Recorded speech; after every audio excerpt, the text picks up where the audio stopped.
tout le monde, aujourd'hui à Top Jeu, je vais vous parler de C'est un jeu coopératif pour nos 5 ans et plus. C'est un jeu de 1 à 6 joueurs où il faut essayer de ramasser tous les aliments avant que le chat traverse la cuisine. Donc je vous dis comment on joue, puis je vous dis ce que j'en pense tout de suite après.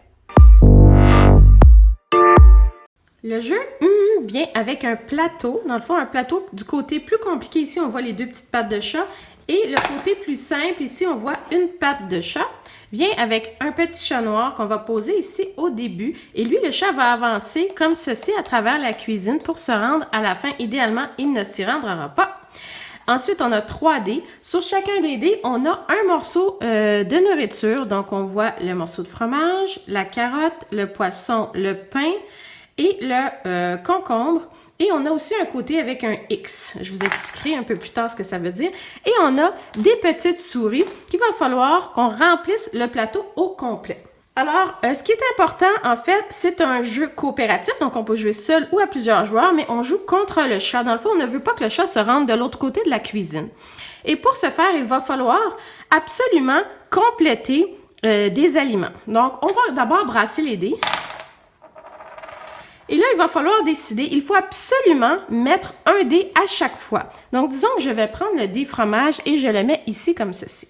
J'ai le droit de retourner les 2 dés. J'ai un dé carotte et je n'ai pas le choix de le mettre parce que si je ne le mets pas, le chat va avancer. Et finalement, il me faut absolument un dé ou fromage ou carotte. Il faut que je complète un aliment, sinon le chat avance. Cornichon, malheureusement, mon chat va avancer de 1 case.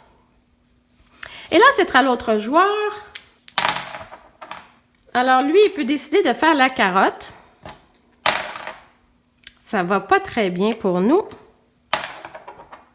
Oui, le cornichon ou le concombre. Donc, il vient de compléter un élément. Le chat ne bouge pas, c'est automatique. Ce qu'on va faire, on va remplacer les 2 dés par une petite souris.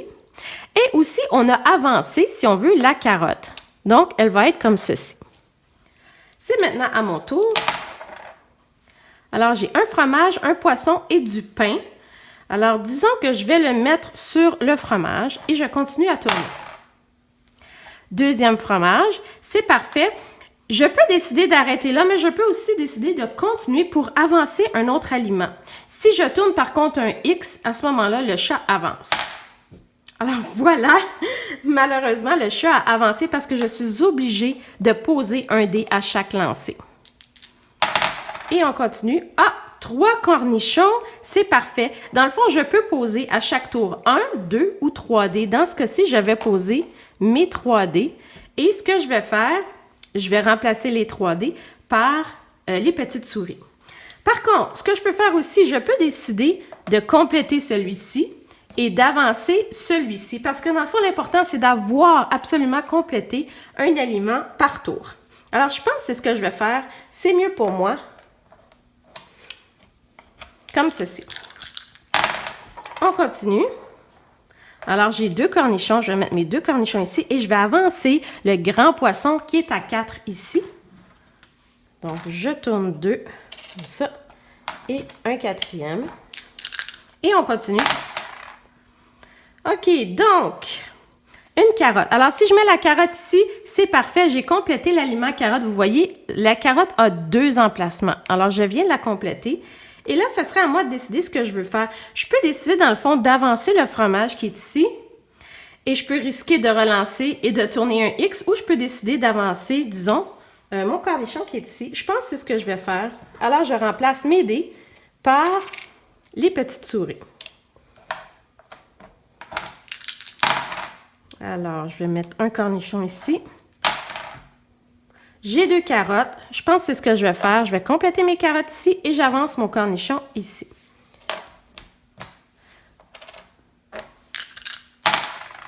Alors, je peux décider d'avancer la carotte. Alors, il faut que j'avance le fromage.